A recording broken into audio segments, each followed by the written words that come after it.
अस्सलाम वालेकुम to everyone and welcome back to my channel. कैसे हैं आप सब? आई होप आप सब बिल्कुल ठीक ठाक और खैरियत से होंगे। आज का व्लॉग भी मैं मॉर्निंग से स्टार्ट कर रही हूँ और यहाँ पर मैं नाश्ता करने लगी हूँ। तो आज सुबह को ना मेरा कुछ भी खाने का दिल नहीं कर रहा था, तो सुबह अभी तकरीबन मुझे 1 घंटा हो गया उठे हुए, और इधर उधर कुछ थोड़े बहुत काम करने के बाद भी मुझे भूख नहीं लगी। तो दही पड़ा हुआ था, तो मैंने कहा चलो मैं अब दही बना लेती हूँ अपने लिए और बस यही सिंपल सा नाश्ता कर लूँगी।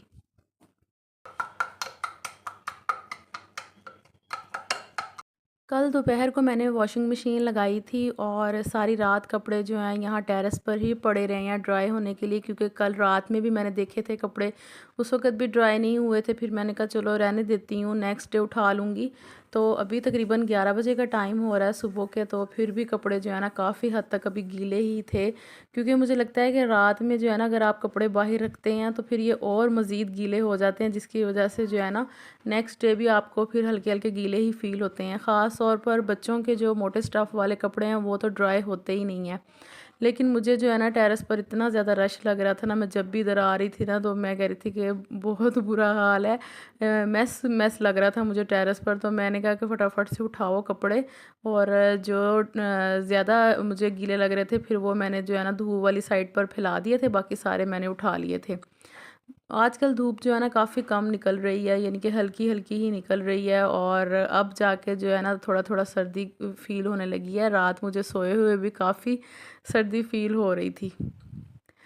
अच्छा, अभी मैं बनाने लगी थी शामी कबाब, और ये मैंने रात की दाल जो है वो भिगो कर रखी हुई थी। अभी मैंने इसको प्रेशर कुकर में डाल दिया, तो मैंने कहा इसके शामी कबाब बना लेती हूँ। शामी कबाब बनाकर मेरे लिए फ्रीज़ करके रखना इसलिए ज़रूरी होता है क्योंकि मेरे बच्चे जाते हैं स्कूल, और मुझे अक्सर औक़ात जो है ना वो लंच में फिर समझ नहीं आ रही होती कि मैं बच्चों को क्या दूँ। तो मेरे पास फिर एक ये ऑप्शन होता है, जब मुझे कुछ समझ ना आ रही हो तो फिर मैं सैंडविच बनाकर बच्चों को दे देती हूँ, और वैसे भी कभी घर में कुछ ना हो तो तब भी बच्चे जो हैं शौक़ से ज़रा खा लेते हैं। और शामी कबाब मैंने जब भी बनाए हैं ना तो घर के मसालों से ही बनाए हैं, तो घर के मसालों से ही बहुत अच्छे बन जाते हैं। तो बस शामी कबाब जो है वो मैं चढ़ाया ही हूँ चूल्हे पर, जितनी देर में वो पकते हैं तो उतनी देर में फटाफट से मैं क्लीनिंग कर लेती हूँ। आज बच्चों को स्कूल से ऑफ था, उसकी वजह ये थी कि बच्चों का गया हुआ ट्रिप, और मैं तो बच्चों को खैर ट्रिप के साथ नहीं भेजती, क्योंकि मेरे बच्चे जो है ना अभी ज़रा छोटे हैं।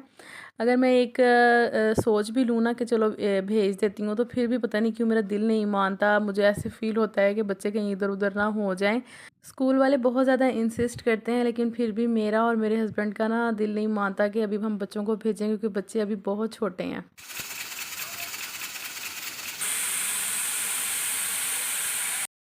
साथ-साथ जी मैं दोपहर का खाना बना रही हूँ। दोपहर के खाने में मैं कढ़ाई गोश्त बना रही हूँ, और उतनी देर में मैं शामी कबाब का मेज़ा भी रेडी हो चुका है।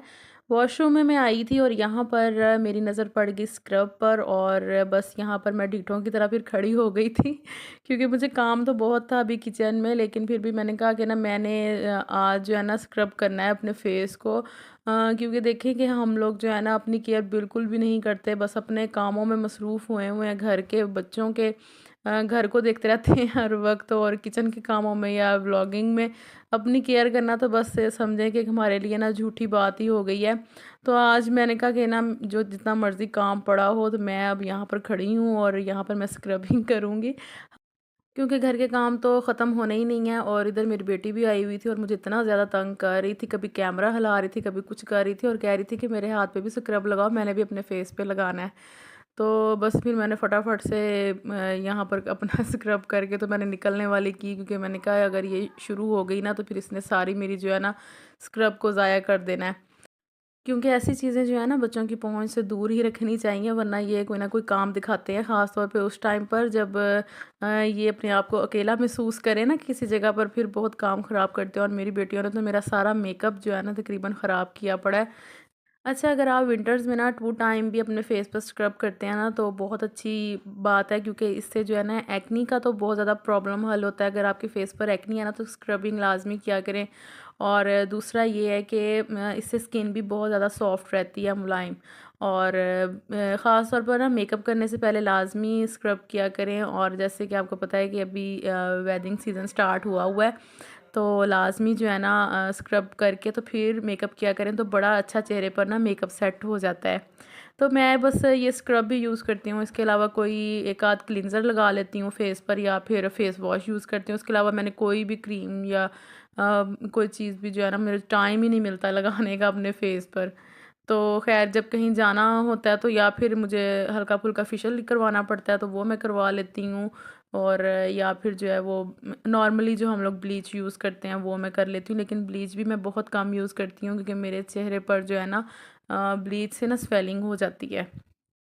और मैं कभी-कभार सोचती हूँ कि हम सब लेडीज़ जो कि शादी से पहले अपने आप का इतना ख़्याल, अपनी इतनी केयर, अपने बालों की केयर, अपने बालों को भी हर वक़्त बना-संवार के रखना, अपने हाथों को, चेहरे की अपनी केयर करनी, और वही जो है ना बाद में इतना बुरा हाल हो जाता है शादी के कि कोई होश ही नहीं होती, 2-2 दिन पता ही नहीं होता कि बालों की भी केयर करनी है। और मैंने तो सिंपल ही काम पकड़ा हुआ है, बस जूड़ा करती हूँ और कैचर लगा लेती हूँ बस, और फटाफट से लग जाती हूँ अपने कामों पर।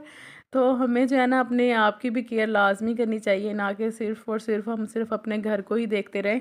और बस यहाँ पर मैं चिकन को वॉश कर रही थी क्योंकि अभी चिकन मंगवाया है, तो मैंने कहा चलो इसे वॉश करके तो इसके पैकेट बना कर रख लेती हूँ। इससे ये होता है कि फिर 2 से 3 हफ़्ते मुझे बड़ी आसानी रहती है, बस पैकेट निकाल लो और कुक कर लो। और साथ ही मैंने जो आपको दिखाया था कि कढ़ाई मैं बना रही थी, तो बस ये कढ़ाई जो है वो तैयार होने वाली है। तो बस यहाँ पर मैं इसकी भुनाई कर रही थी, और कढ़ाई गोश्त जो है ना वो मैंने हमेशा घर के मसालों से ही बनाया। मैंने कभी भी उसका यानी कि पैकेट वाला मसाला यूज़ नहीं किया।